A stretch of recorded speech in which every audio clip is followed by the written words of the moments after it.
Boa tarde. A edição Elections de hoje tem como convidado Paulo Farinha, protagonista de uma carreira variada e bastante completa. Paulo Farinha fez parte da equipa que lançou a National Geographic em Portugal, foi editor da revista Notícias Magazine, entre muitos trabalhos entrevistou a Jane Goodall, devem conhecer, cientista, antropóloga, primatóloga, que descobriu os sentimentos nos chimpanzés, escreveu durante anos várias crónicas com títulos muito impactantes. Os homens deviam saber mais sobre pensos higiênicos, é um exemplo desses. O teu namorado de 16 anos não é nervoso, é uma besta. Na versão feminina, a tua namorada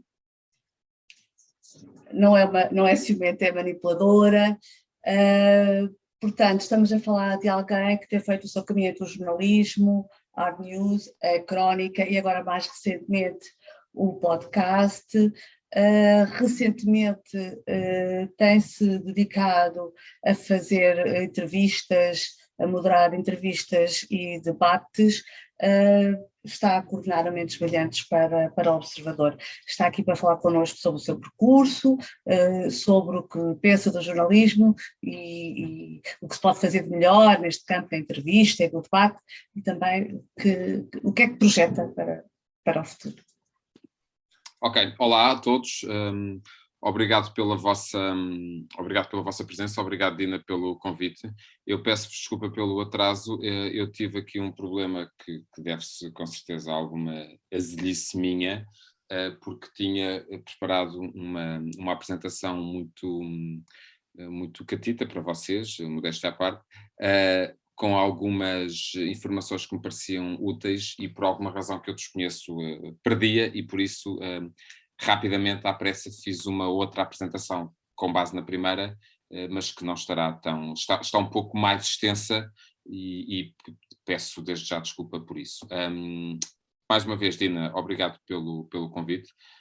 A vossa professora pediu-me para conversar um bocadinho. Nós é que agradecemos, Paulo. A vossa professora pediu-me para conversar um bocadinho sobre algumas coisas que eu fiz até aqui, e eu tinha aqui um fio condutor, gostava de partilhar algumas coisas que fiz, mas sobretudo com uma moral da história que deixo para o final, e na esperança que depois que isto dê margem para conversarmos um pouco, que essa sim é a parte mais interessante. Chamámos-lhe a esta pequena conversa Caminhos do Jornalismo, Ideias, Projetos e Histórias. Já percebi que vocês estarão a ver os dois slides, portanto não só o grande que eu vejo aqui no meu monitor grande, mas também o outro. Paciência, alguma coisa estarei aqui a fazer. Espera aí, deixa-me experimentar aqui uma coisa, se isto assim... E assim, vem só um? Sim. Boa, ok. Bom, sim. Nesta fotografia estão representados os títulos, as marcas em que eu trabalhei ao longo da maior parte da minha vida como jornalista. Eu trabalhei alguns anos na edição portuguesa da National Geographic, e o que vocês veem aí é o número 0 da National Geographic em Portugal, que este número 0 foi data de fevereiro de 2001, a revista seria lançada em abril de 2001, e fizemos um número 0, eram outros tempos em que ainda se podiam fazer números zeros, hoje em dia já são poucos os títulos de comunicação de imprensa escrita em que há a possibilidade de fazer números zeros. Fui durante alguns anos editor da National Geographic, fui durante alguns anos editor executivo da revista Volta ao Mundo, a revista de viagens, e fui durante alguns anos editor executivo da Notícias Magazine, a revista de domingo do Diário de Notícias e do Jornal de Notícias. Estive ligado a estas duas marcas de comunicação centenárias, o Jornal de Notícias e o Diário de Notícias, e depois, nos meus últimos anos na Global Média, na empresa que detém estes títulos, estive ligado a um projeto de várias marcas, todas todas de imprensa escrita, a chamada área de revistas, em que lançámos vários projetos, alguns deles estão aqui, o Evasões 360, a DN Life e a DN Ócio. E estive ligado também à revista Evasões, que agora sai com o JN e novamente com o Diário de Notícias. A Notícias Magazine foi aquela revista em que eu pude fazer mais coisas e mais diferentes, sendo uma revista de domingo, portanto uma revista tinha um tempo de leitura longo, não era uma revista, e continua a não ser, uma revista em que as revistas que saem aos domingos, ao fim de semana com os jornais, não são revistas para se lerem todas no próprio dia, há leitura ali para vários dias e, portanto, nesse período em que eu estive na Notícias Magazine, trabalhei muito em coordenar um título que tinha leitura para vários dias. Uma das coisas que eu mais gostei de fazer enquanto estive na Notícias Magazine, além de coordenar a revista, com uma direção acima de mim, naturalmente, foi escrever umas crónicas sobre relações, sexo, ciúme, engates, conquistas, enfim, algumas ideias-chave que eu coloquei aqui, que eram os temas e de que a Dina falou no início desta conversa.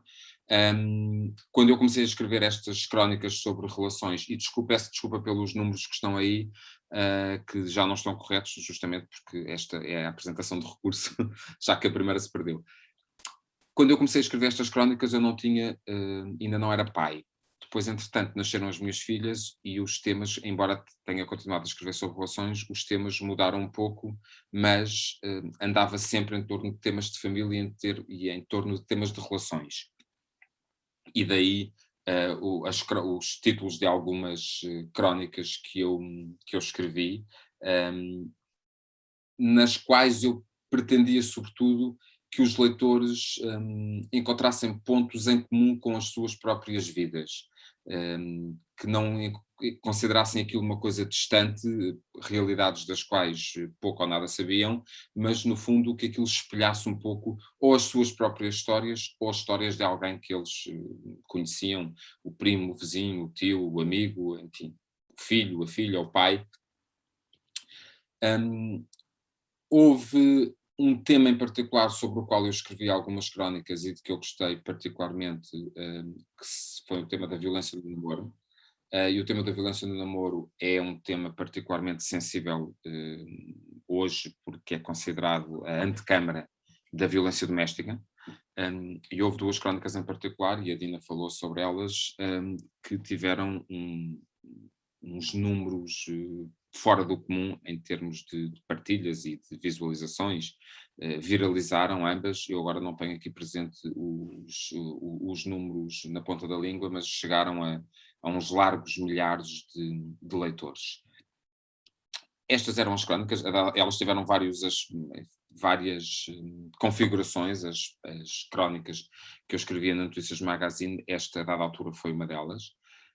Escrevi também para a revista Pais e Filhos, justamente sobre temas de família, e a dada altura, ao longo destes 20 anos que eu tenho de jornalismo, durante alguns anos eu tive um blog, no qual a vossa professora Dina Margato foi também uma colaboradora. Chamava-se a Farmácia de Serviço, Receitas e Diagnósticos para Relações Complicadas. No fundo era, de certa forma, não era a continuação das crónicas na Notícias Magazine, mas era uma plataforma digital para escrever também sobre estes temas e que encontrava tanta procura por parte do público. O blog existiu durante uns 4, 5 anos, creio eu, já não veio na explosão da blogosfera em Portugal e depois não continuou porque chegou, portanto, o blog existiu entre 2012 e 2015, 16, creio eu, mas depois, a dada altura, deixei de ter tempo para o alimentar convenientemente.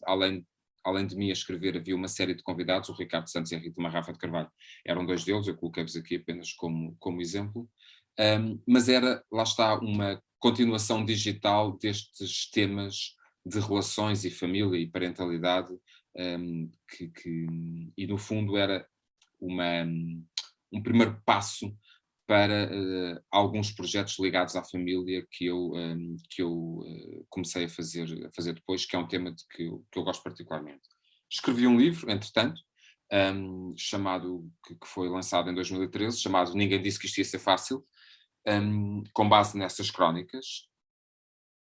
Se fosse hoje em dia, o título seria este, a capa talvez já não fosse exatamente esta, porque eu acho que há algumas nuances, continua a haver algumas coisas desta capa que são atuais, aquela localização estratégica daqueles corações continua a fazer sentido, mas há várias camadas de leitura diferentes nestas histórias das relações e, portanto, se calhar a capa já não seria exatamente esta, mas o tema continua a ser premente, razão pela qual, aliás, poderá até ser tema para, ou ser motivo para um outro livro na senda deste primeiro. Portanto, assim o tempo o permita. Eu não escrevi sempre só sobre relações, e este é um tema que eu gostava de trazer aqui a vocês hoje, sobre os vários caminhos e as várias coisas sobre as quais podemos escrever em jornalismo e podemos fazer em jornalismo. Também fiz coisas que algumas pessoas, e iremos falar sobre isso, poderão considerar, nomeadamente alguns jornalistas, coisas mais densas ou mais sérias, e era sobre isso também que eu gostaria de falar com vocês. Este em particular foi uma entrevista que eu fiz ao Ministro da Educação, ou ainda Ministro da Educação, o Tiago Brandão Rodrigues. Estávamos a entrar na reta final da legislatura anterior, e o Tiago Brandão Rodrigues já na altura era um nome forte do governo do primeiro-ministro António Costa, e a prova disso é que se manteve na legislatura que veio depois, a atual. Houve dois trabalhos em particular que eu gostei muito, que foram duas entrevistas a dois comissários europeus, na altura a comissária europeia para a concorrência, Margrethe Vestager, e o então comissário português da Inovação e Desenvolvimento, e não é este o nome do pelour que o comissário Moedas tinha, mas agora não me recordo exatamente, Ciência, Investigação e Desenvolvimento, creio que era essa a designação. E o tema da Europa é um tema que eu gosto particularmente e acompanhei durante alguns anos, alguns trabalhos também nesta área. Esta foi a reportagem que publicámos na altura sobre os dias que eu passei com o comissário Carlos Moedas entre Bruxelas e Lisboa, e esta reportagem que publicámos sobre a comissária Vestager, com o título justamente "Será esta a mulher mais poderosa da Europa?", independentemente do papel muito grande que a chanceler Merkel tinha e tem ainda. Este foi um trabalho que eu gostei particularmente, uma série de entrevistas que eu tive na Notícias Magazine, já na DN Life, uma marca que criámos em 2017, creio eu, uma série de entrevistas chamadas Ninguém Disse que Isso Ia Ser Fácil, que eram entrevistas sobre família e parentalidade, mas, como a Dina disse, e muito bem, há uma entrevista em particular de que eu gostei muito e que eu fiz nos meus tempos de Notícias Magazine, e foi de certa forma um regresso a casa, porque foi uma forma de casar duas marcas que me dizem muito, uma em que eu estava a trabalhar na altura, a Notícias Magazine, outra a National Geographic, uma revista em que eu ajudei a lançar em Portugal, e que foi a possibilidade que eu tive de entrevistar. Com ar, desculpa interromper, estás com ar visivelmente feliz. Nesta foto. Foi um ponto alto na minha profissão. Gostei particularmente de entrevistar a primatóloga Jane Goodall, embora alguns amigos meus poderão dizer que o ponto alto da minha carreira tenha sido o momento em que eu falei com a Irina Shayk. Eu não sei se vocês podem reparar, quando se entrevista a Jane Goodall, colocamos uma pose mais ou menos profissional e cruzamos as pernas de forma natural. Quando entrevistámos uma modelo bem mais alta que nós, na altura namorada do Cristiano Ronaldo, não sabemos bem onde pôr as pernas e ficamos com uma figura um bocado pateta, sobretudo por-nos a jeito para quando os nossos colegas fotógrafos captam esse momento. Semioticamente é interessante, Paulo, porque É interessante esta tua explicação para a postura que tu adquiriste aqui. Eu podia-vos mostrar, que realmente é muito diferente da anterior. Eu podia-vos mostrar outra fotografia que eu tenho com a Irina Shayk, mas a outra é ainda menos profissional e, portanto, esta ilustra bem este momento. Bem, mostro-vos por graça. Naturalmente é óbvio que uma coisa é uma série de entrevistas a uma data de jornalistas que a Irina Shayk deu em Portugal quando o lançamento de uma loja de roupa interior, de que ela era embaixadora. Outra coisa é entrevistar a Jane Goodall, que é uma das mais importantes cientistas mundiais, uma primatóloga e, portanto, alguém que contribui e muito para tudo aquilo que nós sabemos sobre primatas. Pronto. Mas, enfim, a Irina Shayk também teve o seu quê. Eu saí da Global Média, a empresa que detém atualmente o JN, o DN, a TSF, portanto, e que tinha há muitos anos a National Geographic também, quando a empresa tinha outro nome. Saí da empresa há 2 anos, por opção minha. Eu quis sair, queria fazer outras coisas. Tornei-me, entretanto, freelancer.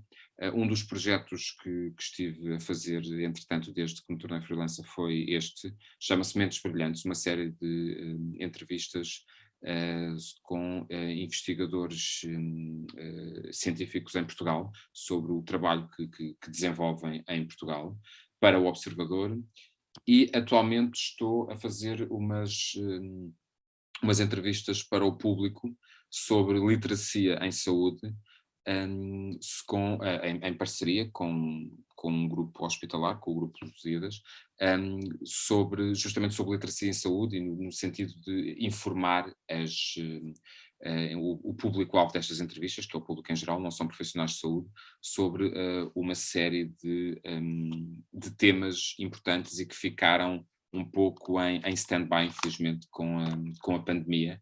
E estas entrevistas, o propósito destas entrevistas é justamente, entre outros, alertar para a necessidade de não interromper diagnósticos, não interromper consultas, continuar a aceder aos serviços de saúde que são seguros, porque há doenças que não ficam paradas por causa da Covid. O jornalismo tem muitos caminhos, este foi o meu, e isto foi uma breve apresentação sobre algumas coisas que eu fiz nestes anos, mas basicamente, em jeito de conclusão, eu acho que pode haver jornalismo onde quer que haja uma história para contar e pessoas que a queiram ver, ler ou ouvir. E este é o meu e-mail para o qual vocês podem escrever, se assim o entenderem, se quiserem colocar dúvidas, questões, enfim, o que vocês quiserem. Estou naturalmente disponível para conversar com vocês. E eu agora vou parar de partilhar o ecrã, ok? E o que eu vos queria trazer... já agora... Obrigada, Paulo. Obrigado. Deixa-me só mostrar aqui talvez aquela que é, e vou fazer novamente uma partilha de ecrã. Deixa-me só mostrar aquela que é talvez a mais conhecida fotografia da Jane Goodall, caso algum dos teus alunos que nos está a ver possa não estar bem a ver de quem estamos a falar. Isto presumo que vocês todos sabem quem é a Irina Shayk, portanto. Pode ter uma coisa, Dina, que eu gostava de... Diz, à vontade. Eu gostava de vos dizer, que era, e no fundo, falei-vos de algumas coisas que eu fiz até hoje, só para vos dizer isto. Vocês são estudantes do primeiro ano e alguns de vocês serão jornalistas, outros se calhar não, poderão enverdar por outras profissões. E se vierem a ser jornalistas, há muitas coisas, vão encontrar bons e extraordinários mestres na faculdade e nas redações onde vão trabalhar, pessoas que saberão muitíssimo mais sobre jornalismo do que eu e que vos vão ensinar lições muitíssimo, muitíssimo importantes. Uns serão mais velhos, outros não tanto.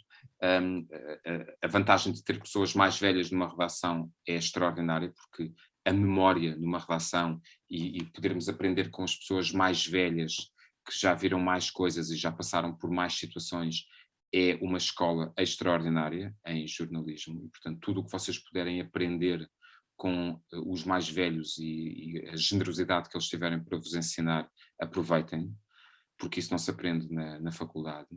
Mas há uma coisa que eu gostava de vos dizer. Há muitos caminhos que vocês podem seguir em jornalismo.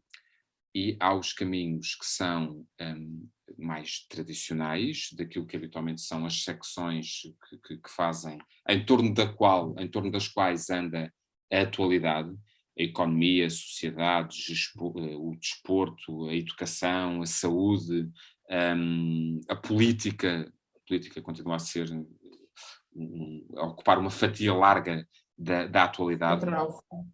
E estes são temas de hard news, que habitualmente produzem hard news. E, portanto, são os temas densos, que muitas vezes são considerados nas próprias relações os temas sérios.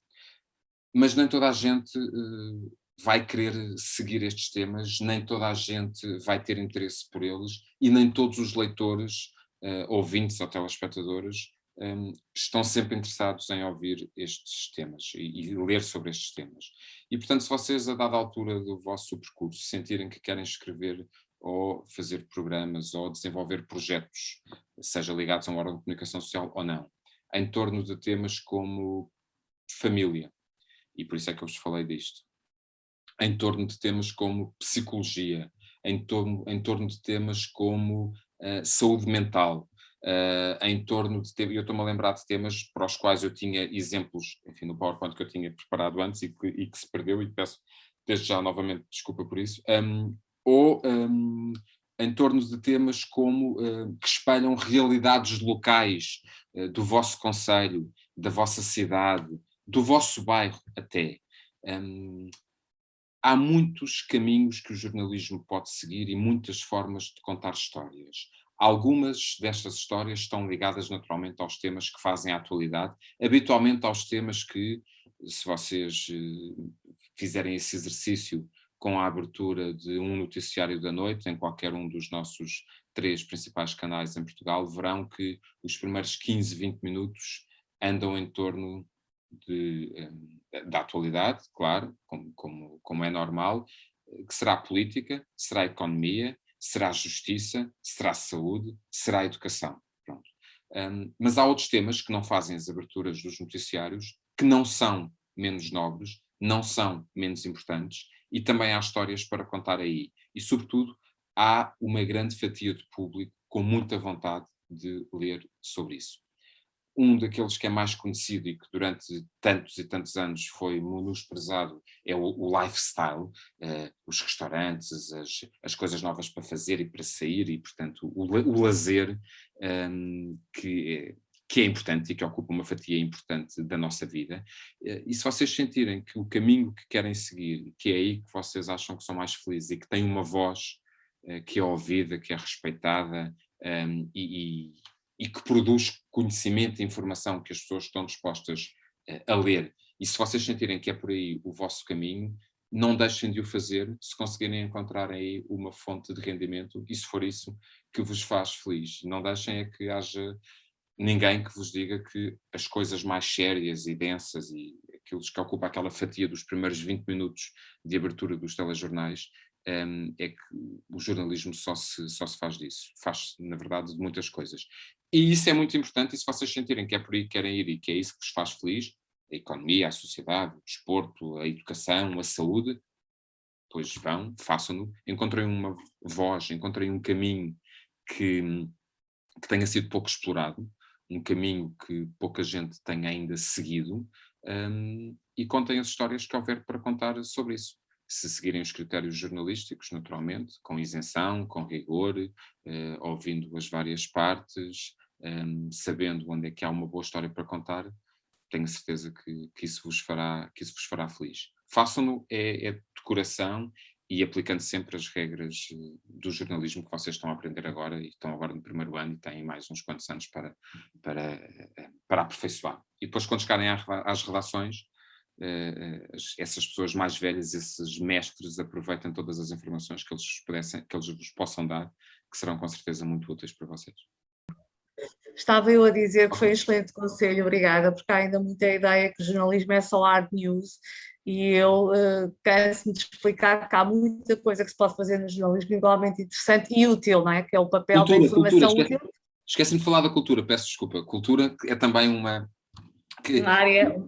Que é uma área importantíssima e essencial e que, por vezes, poucas, ocupa aquela fatia dos 20 minutos, mas não tantas quantas deveria, se calhar.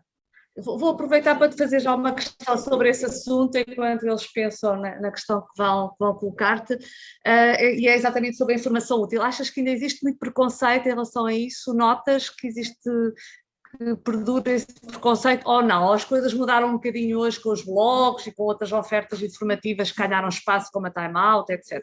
Eu acho que continua a haver algum preconceito e o que aconteceu foi justamente, deste aí um bom exemplo. Em Portugal, concretamente, o surgimento de dois importantes títulos nesta área, um é Time Out, outro é Evasões, que é uma revista que já existe há muitos anos, mas que durante muito tempo foi uma revista mensal e que se tornou, entretanto, uma revista semanal, em boa hora. Tomaram essa decisão. O aparecimento da Evasões em formato semanal e o aparecimento da Time Out, que chegou a Portugal, mas que veio, creio que foi o Reino Unido, foi o país onde ela foi fundada, não tenho a certeza disto, veio obrigar algumas marcas de comunicação a olhar para este segmento do lazer, dos programas culturais, o que há para fazer nos próximos dias, de uma forma diferente. O Público, por exemplo, é uma marca que há muitos anos, o Público não esperou que surgisse, que viesse a Time Out para Portugal para dar atenção a isso e para fazer e para procurar os programas bons para os próximos dias. E não é por acaso que há muitos anos tem um suplemento extraordinário que é o Fugas. Mas a verdade é que alguns blogs e alguma atividade na blogosfera, as redes sociais, e estes dois títulos em particular, a Evasões e a Time Out, obrigaram algumas marcas a pensar isto de forma diferente e alguns títulos de comunicação a pensar que, além das hard news que nós podemos dar também aos nossos leitores outros temas e outros assuntos sobre os quais eles possam pensar, não só na perspectiva de o que é que vou fazer neste fim de semana, mas na perspectiva das histórias e das boas histórias que há para contar em torno destes temas. A gastronomia é um exemplo extraordinário que tem pano para mangas, para imensas histórias fantásticas, e muitas delas estão ainda por contar e outras têm sido contadas ao longo dos últimos anos, mas o preconceito é menor, mas por vezes ainda se sente nas redações uma certa... um certo desnivelamento entre aquilo que são as hard news e os jornalistas que fazem as hard news e os outros jornalistas que de vez em quando vão sair para ver uns concertos ou que vão experimentar um ou dois restaurantes, como se isso fosse uma coisa menor ou de menor importância. O David está a perguntar, não sei se ouviste, se tens ideia que o jornalismo em Portugal é mais ou menos desvalorizado que lá fora. A partir do princípio que é desvalorizado, não é? Se achas que lá fora, qual é a tua percepção? Não, acho que não. Que é igual? Acho que na aldeia global de que a internet veio fazer ainda mais... Quer dizer, o mundo é grande, é vasto e temos muitas realidades. E ao virar da esquina há realidades completamente diferentes, portanto a 100 km fora das grandes cidades há realidades ainda mais diferentes e saímos do país e saímos do continente, pronto, mas pensando no geral e pensando na aldeia global que a internet uniu ainda mais, não, eu creio que poderá haver alguns países, e há dados sobre isso que eu não tenho na ponta da língua, sobre a importância que algumas sociedades dão ao jornalismo e à imprensa e ao jornalismo livre e à extraordinária importância que o jornalismo exerce para a construção de uma sociedade democrática e para uma democracia sã.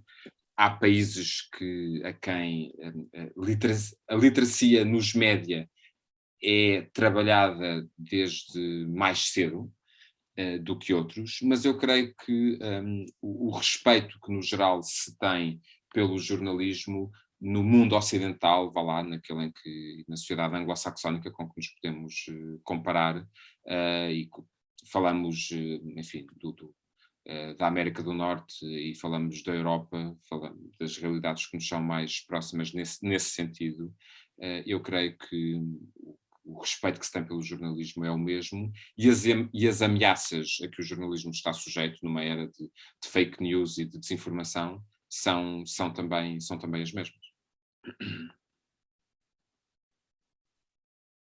O David está a querer saber se acha justo que no início de carreira se ganha a peça. Vai-nos levar aqui para o tema da crise do jornalismo, não é? Acha justo, Paulo? Olha, David, eu acho que não acho que, quer dizer, quem está a trabalhar, quem começa a trabalhar num órgão de comunicação social, normalmente tem ordenados muito, muito baixos. A má notícia nisto é que quem já trabalha em jornalismo há alguns anos, há muitas pessoas, há uma larga fatia de jornalistas que continua com ordenados muito, muito baixos. E, portanto, o jornalismo, infelizmente, enquanto negócio, tem umas dificuldades e tem umas particularidades difíceis de gerir, que nos podemos conversar aqui sobre modelos de negócio e como tornar este negócio viável. Como é que uma área tão importante para a construção da democracia, que é a informação livre e isenta, que ajuda a criar justamente os pilares da democracia, e o jornalismo enquanto watchdog, enquanto vigia do exercício dos poderes, porque é que os seus profissionais são tão mal pagos. E isso levava-nos aqui para outros temas. No início da profissão, que é uma altura em que as pessoas têm que ser acarinhadas e protegidas e ter ali algumas condições para isso, para que justamente não a queiram abandonar, é óbvio que as pessoas receberem à peça não é um bom princípio, a não ser que as pessoas sejam freelancers e, portanto, e que o sejam por opção, e muitas vezes não são, e aí ganham em função daquilo que produzem, mas se forem freelancers. Eu atualmente sou freelancer e se quiser fazer uma proposta ou se alguém me encomendar algum trabalho, eu vou ganhar em função do trabalho que eu faça e que eu queira vender ou que alguém me queira comprar. Mas isso é se for uma opção. Pronto. Agora, quando isso não é uma opção e é uma situação a que a pessoa é obrigada, pois é óbvio que limita mais os caminhos que poderemos seguir e torna as coisas mais complicadas, claro. Essa era outra questão, diria, pano para mangas, não é? Como sabemos, a questão da crise do jornalismo e como arranjar modelos que o tornem sustentável. Paulo, obrigada por esta participação, falaremos noutra oportunidade. Espero que tenha sido... E beijinhos para as crias aí, está bem? Será entregue, obrigado. Espero que tenha sido. Deus. Obrigado, até à próxima, Dina. Obrigada, foi ótimo ouvir. Obrigada.